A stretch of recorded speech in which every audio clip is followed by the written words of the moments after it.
അപ്പോൾ നമുക്ക് spicy Maggi ഉണ്ടാക്കിയാലോ? അതിനായിട്ട് സവാള, പച്ചമുളക്, മല്ലിയില, തക്കാളി ഇങ്ങനെ കട്ട് ചെയ്ത് വെച്ചിട്ടുണ്ടേ. പാൻ വെക്കുക, ഓയിൽ ഒഴിക്കുക, സവാള ഇട്ട് കൊടുക്കുക. ഒരു മാഗി ക്യൂബിൻ്റെ പകുതി കേട്ടോ. ഇതിന് നല്ല ഉപ്പുള്ളതുകൊണ്ട് നമ്മൾ വീണ്ടും ഉപ്പ് ചേർക്കുന്നില്ലേ. അതിനുശേഷം തക്കാളി, പച്ചമുളക്, മല്ലിയില, പൊടികളായിട്ട് മഞ്ഞപ്പൊടി, പിന്നെ സ്പൈസി ആയതുകൊണ്ട് നമ്മൾ നിറയെ മുളക് പൊടി ചേർത്തിട്ടുണ്ട്. പിന്നെ ഇതാണ് ഇതിൻ്റെ ടേസ്റ്റ് മേക്കർ കേട്ടോ. നമ്മുടെ മാഗി മസാലയും ഈ മസാലകളുടെ കൂടെ നന്നായിട്ട് മൂപ്പിക്കുക കേട്ടോ. ഒരു പ്രത്യേക ടേസ്റ്റ് കേട്ടോ ഇങ്ങനെ ഉണ്ടാക്കുമ്പം.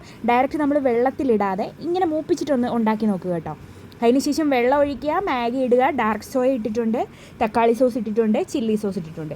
എന്നിട്ട് എന്താ നന്നായിട്ട് മിക്സ് ചെയ്യുക. ഇതങ്ങോട്ട് വറ്റിച്ചെടുക്കുക. വെള്ളത്തിൻ്റെ കണക്കെന്ന് പറഞ്ഞാൽ ഞാൻ 2 ഗ്ലാസ് നിറച്ചെടുത്തിട്ടില്ല കേട്ടോ, 1.5 ഗ്ലാസ്സേ എടുത്തിട്ടുള്ളൂ. അപ്പോൾ അങ്ങനെ കുറച്ച് വെള്ളം എടുത്തു കഴിഞ്ഞാൽ നമുക്കിങ്ങനെ മാഗി കുഴാനാവാണ്ട് ഇങ്ങനെ നല്ല വിട്ട് വിട്ട് കിട്ടുവേ.